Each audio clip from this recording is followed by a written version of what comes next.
Mana uri imbaraga zacu, Mana uri agakiza kacu, Mana uri ubuhungiro bwacu, ni wowe twikomezaho, uri ibyiringiro byacu, uraduhagije Kristo.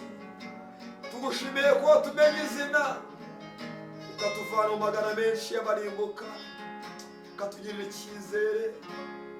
Ubuntu bwawe Kristo buraduhagije, tunyuze n'ubushizi dufitanye Kristo. Twagize amahirwe kuko tumenye izina.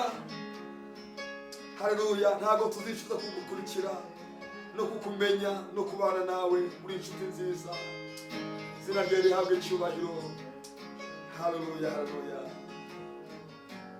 haleluya. Nashima Yesu wabubanyo umusaraba niwo ndirimbo yanjye ubendera ryo gucungurwa wampesheje ubugingo bwawe. Ndashima Yesu